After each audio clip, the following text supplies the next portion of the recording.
नमस्कार दोस्तों, कल हमने पढ़ा था सौरमंडल की शुरुआत की थी और पहला पार्ट पढ़ा था कि ग्रह के बारे में सूर्य से कितनी दूरी पर बुध है, ये बातें की थी और सूर्य की कुछ बातें की थी। तो आज सौरमंडल का सेकंड पार्ट है, आगे पढ़ेंगे कल वाले टॉपिक से। तो एग्ज़ाम में एक बात और पूछता है कि सूर्य के केंद्रीय भाग को क्या कहा जाता है। सूर्य के केंद्रीय भाग को क्या कहा जाता है? तो सूर्य के केंद्रीय भाग को कहा जाता है करोड़। एग्जाम में क्वेश्चन पूछ लेगा कि बताइए सूर्य के केंद्रीय भाग को क्या कहा जाता है। जो सूर्य का केंद्रीय भाग है उसको करोड़ कहा जाता है। सूर्य के केंद्रीय भाग को करोड़ कहा जाता है। फिर एग्जाम में क्वेश्चन पूछ लेगा कि बताइए सूर्य के केंद्र का तापमान कितना होगा। केंद्र का तापमान, एग्जाम में क्वेश्चन पूछ लेगा कि बताइए सूर्य के केंद्र का तापमान कितना होगा। तो केंद्र का जो तापमान होगा वो कितना होगा? 15 million degree Celsius. 15 million degree Celsius. Exam में क्वेश्चन पूछ ले कि सूर्य के केंद्रीय भाग को क्या कहा जाता है? करोड़। एग्जाम में क्वेश्चन पूछ ले सूर्य के केंद्र का तापमान कितना होगा? 15 मिलियन डिग्री सेल्सियस या 1.5 इंटू 10⁻⁷ डिग्री सेल्सियस। तो एग्जाम में क्वेश्चन पूछेगा कि सूर्य के केंद्रीय भाग का तापमान कितना है, तो वो है 15 मिलियन डिग्री सेल्सियस या 1.5 इंटू 10⁻⁷ डिग्री सेल्सियस। फिर एग्जाम में एक क्वेश्चन और पूछ लेता है कि बताइए सूर्य के बाह्य परत का तापमान कितना है। तो सूर्य के बाह्य परत का तापमान कितना है? एग्जाम में क्वेश्चन पूछ ले कि बताइए सूर्य के बाह्यतम यानी कि बाहरी परत जो है, तो बाह्यतम परत का तापमान कितना है? तो उसका तापमान है 6000 डिग्री सेल्सियस। तो एग्जाम में क्वेश्चन पूछेगा बताइए सूर्य के बाह्य परत का तापमान कितना है। तो सूर्य की बाह्यतम परत का तापमान है 6000 डिग्री सेल्सियस। केंद्र का तापमान है 1.5 इंटू 10⁻⁷ डिग्री सेल्सियस। एग्जाम में एक बात और पूछ लेता है, सूर्य के अंदर छोटे छोटे धब्बे होते हैं, छोटे छोटे धब्बे होते हैं या इनको हम बोल देते हैं, इन धब्बों को बोलते हैं सौर कलंक। सौर कलंक। एग्जाम में क्वेश्चन पूछेगा सूर्य के अंदर जो छोटे छोटे धब्बे होते हैं, इन धब्बों को हम बोलते हैं सौर कलंक। एग्जाम में क्वेश्चन पूछ लेगा कि बताइए सूर्य के अंदर सौर कलंक का तापमान कितना होगा। तो आसपास के तापमान से 1500 डिग्री सेल्सियस कम होगा। आसपास के तापमान से 1500 डिग्री, आसपास के तापमान से 1500 डिग्री सेल्सियस कम तापमान होगा, कम। एग्जाम में क्वेश्चन पूछ लेगा कि बताइए सूर्य के धब्बों या सौरकलंक का तापमान कितना होगा। आसपास के जो क्षेत्र का तापमान है, धब्बे या सौरकलंक के आसपास के क्षेत्र का जो तापमान है उससे 1500 डिग्री सेल्सियस आसपास के तापमान से कम होगा। तो एग्जाम में यहाँ से 4 बातें पूछी जा सकती हैं कि बताइए सूर्य के केंद्रीय भाग को करोड़ कहा जाता है, केंद्र का तापमान 15 million degree Celsius 1.5 into 10⁻⁷ degree Celsius, बाह्यतम परत का तापमान कितना होगा तो 6000 डिग्री सेल्सियस, और जो ये धब्बे होते हैं या सौर कलंक, इनका तापमान होता है आसपास के क्षेत्र के तापमान से 1500 डिग्री सेल्सियस से कम। एग्जाम में क्वेश्चन पूछेगा सूर्य का धब्बा पूरा होने में कितना समय लगता है। धब्बा पूरा होने में समय कितना लगता है? तो धब्बा पूरा होने में समय क्या लगता है? पहले तो 11 साल धब्बा बढ़ेगा, 11 साल बढ़ेगा और फिर 11 साल क्या होगा? कम होगा, कम। तो टोटल कितना समय लगेगा? 22 वर्ष। एग्जाम में क्वेश्चन पूछ लेगा कि बताइए सूर्य के एक धब्बा को पूरा होने में कितना समय लगेगा।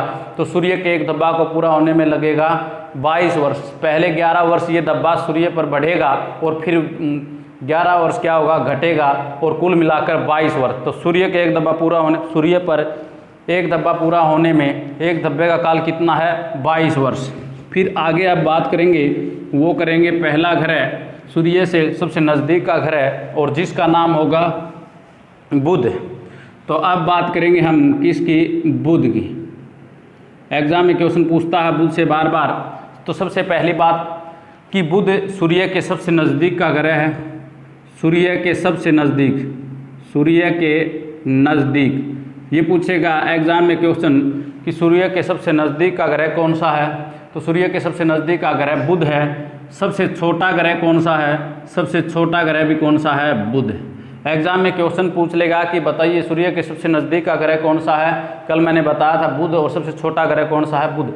सबसे नज़दीक होने के कारण ये कम समय में चक्कर लगाएगा, क्योंकि मैंने कहा था कि ग्रह, उल्का पिंड सभी किसके चक्कर लगाते हैं? सूर्य का चक्कर लगाते हैं।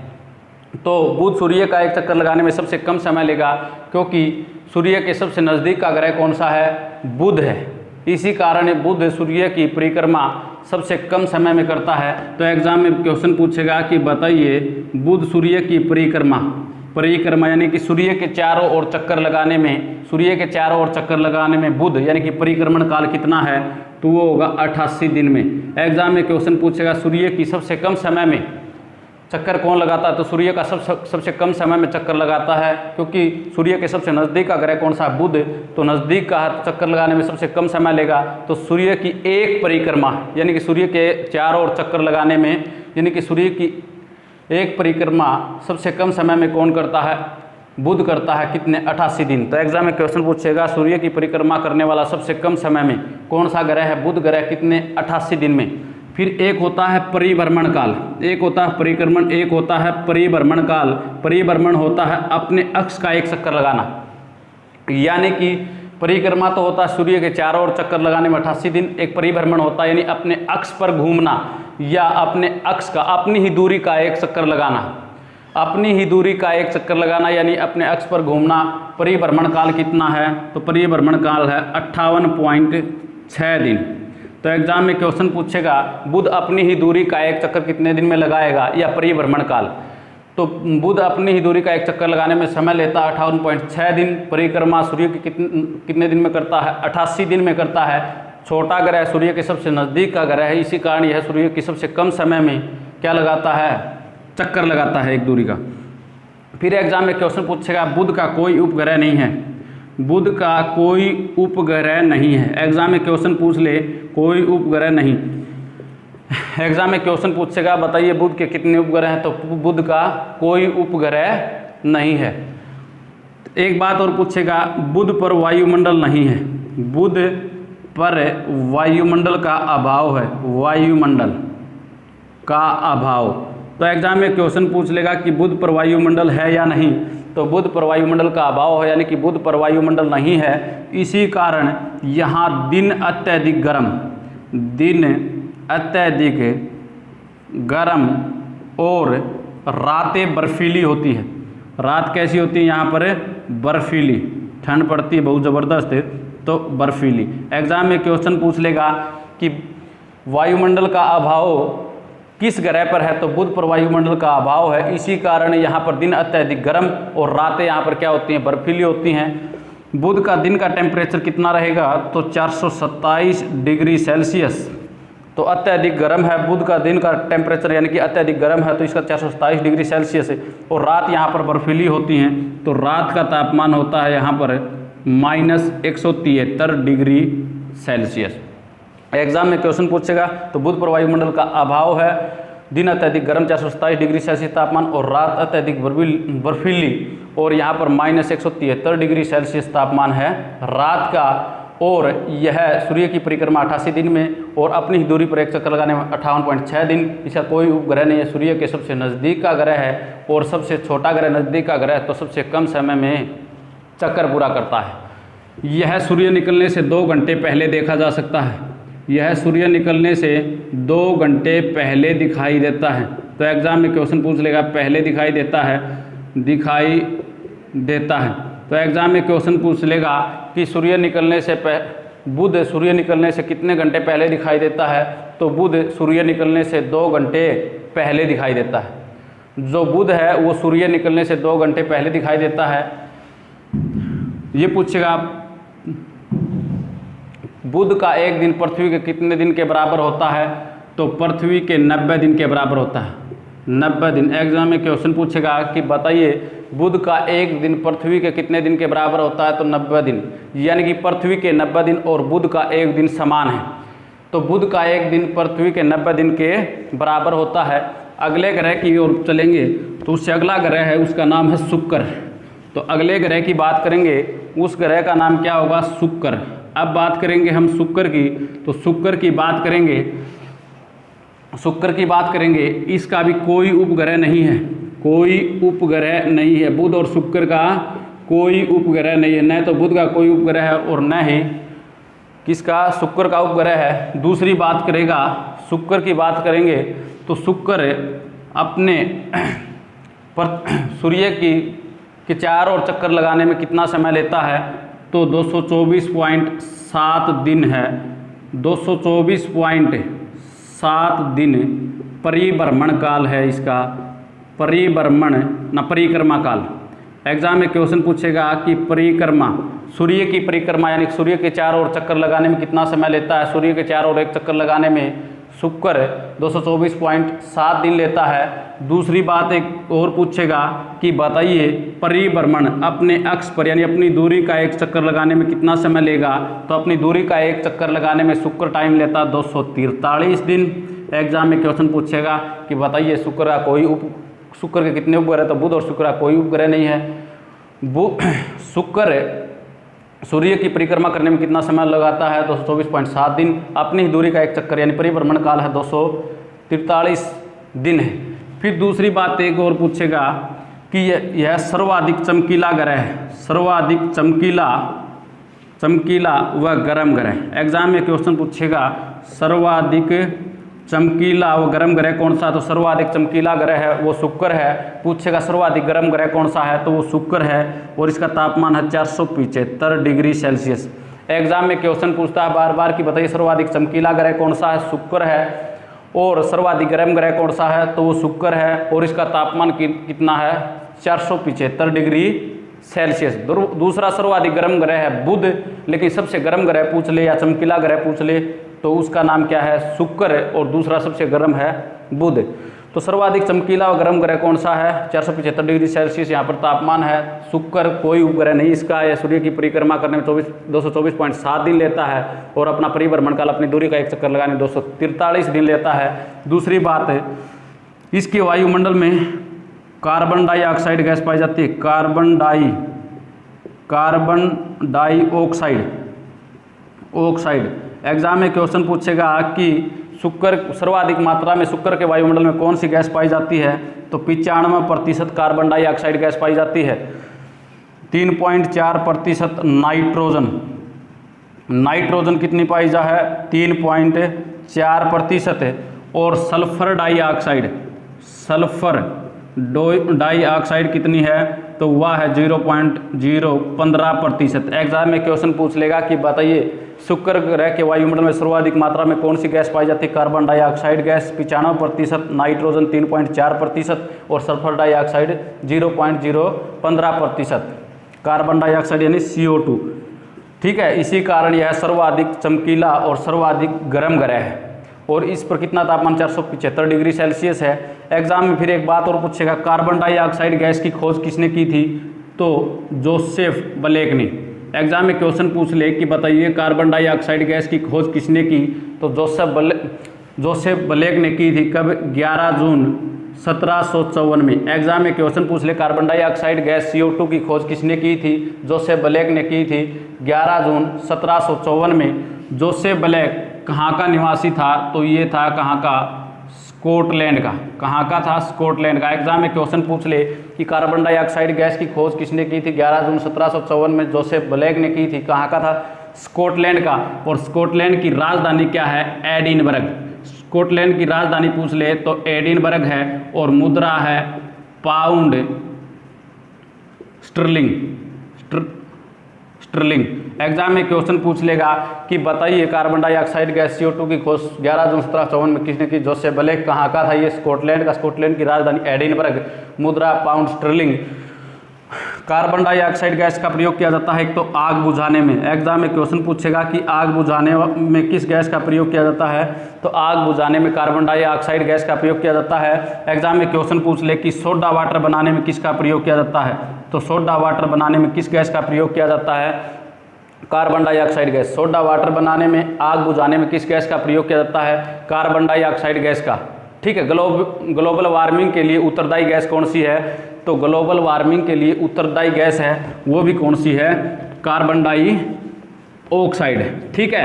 तो यह क्या है कि यह आकार घनत्व में किसके, आकार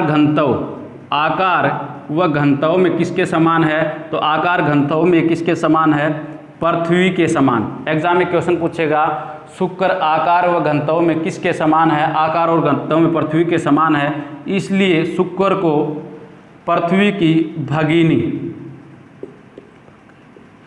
शुक्र को पृथ्वी की भगिनी या इसको कहा जाता है जुड़वा बहन, जुड़वा बहन। एग्जाम में क्वेश्चन पूछेगा कि बताइए पृथ्वी की जुड़वा बहन किसको कहा जाता है, शुक्र को, या पृथ्वी की भगिनी किसको कहा जाता है, शुक्र को, क्योंकि आकार में शुक्र आकार में घनत्व में किसके समान है, पृथ्वी के समान। तो पूछेगा कि पृथ्वी की जुड़वा बहन किसे कहा जाता है, शुक्र को, ठीक है। और पृथ्वी की भगिनी किसे कहा जाता है, वो भी किसको, शुक्र को कहा जाता है। इसको सांझ का तारा, सांझ का तारा या भोर का तारा भी कहा जाता है, भोर का तारा, सांझ का तारा और भोर का तारा कहा जाता है, क्योंकि यह शाम को पश्चिम दिशा में दिखाई देता है और सुबह पूर्व दिशा में दिखाई देता है। एग्जाम कई बार पूछा जाता है सांझ का तारा या भोर का तारा किसे कहा जाता है, शुक्र को, क्योंकि शाम को यह पश्चिम में और सुबह पूर्व दिशा में दिखाई देता है। दूसरी बात यह है शुक्र, ये बच्चा पृथ्वी की भगिनी या जुड़वा बहन किसे कहा जाता है, तो शुक्र को कहा जाता है।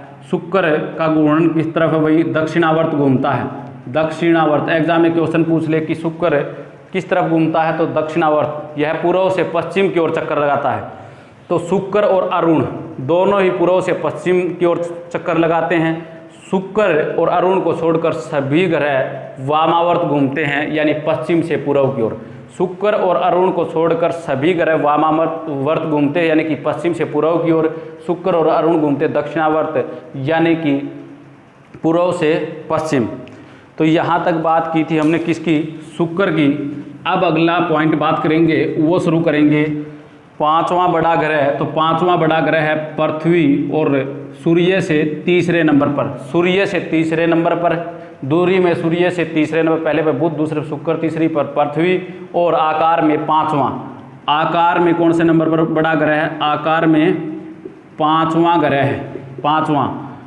यह कैसा ग्रह है, यह नीला दिखाई देता है, ठीक है। जल की उपस्थिति के कारण इसको कैसा ग्रह कहा गया है, नीला ग्रह। एग्जाम में क्वेश्चन पूछेगा कि बताइए पांचवा बड़ा ग्रह कौन सा है, तो वो है पृथ्वी। सूर्य से तीसरे नंबर पर कौन, पृथ्वी। नीला ग्रह किसे कहा जाता है, तो पानी की उपस्थिति के कारण पृथ्वी को नीला ग्रह कहा जाता है। यह अपने अक्ष पर कितना झुका हुआ है, यह अपने अक्ष पर 23.5 डिग्री झुका हुआ है। और धरातल पर कितने, यह अपने धरातल पर कितने डिग्री का कोण बनाता है, यह अपने धरातल पर 66.5 डिग्री का कोण बनाता है। इसी कारण यहाँ पर क्या होता है, ऋतु परिवर्तन, ठीक है, ऋतु परिवर्तन। एग्जाम में क्वेश्चन पूछेगा नीला ग्रह पृथ्वी आकार में पांचवा बड़ा और सूर्य से दूरी में तीसरा नंबर, अपने अक्ष पर कितना झुका हुआ, 23.5 डिग्री। और एग्जाम में क्वेश्चन पूछ ले अपने धरातल पर कितना कोण बनाता है, 66.5 डिग्री का। इसी कारण यहाँ पर क्या होता है, ऋतु परिवर्तन। फिर आगे बात करेंगे, तो आगे बात करेंगे वो करेंगे क्या,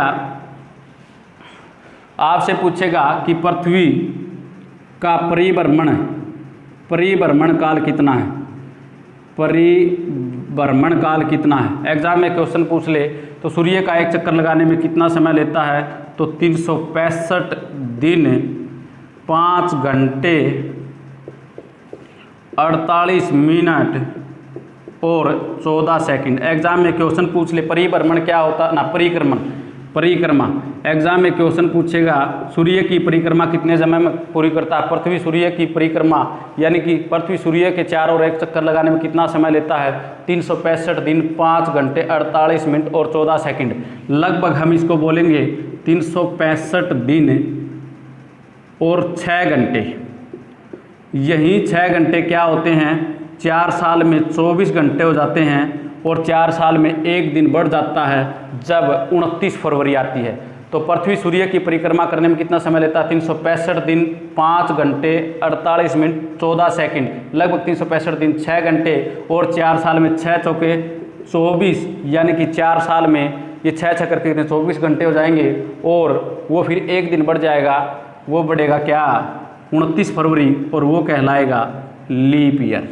फिर पूछेगा पृथ्वी अपने अक्ष पर अपनी दूरी का एक चक्कर लगाने में परिभ्रमण काल कितना है, तो परिभ्रमण काल है 24 घंटे, या फिक्स पूछ ले 23 घंटे और 56 मिनट और 4.091 सेकंड।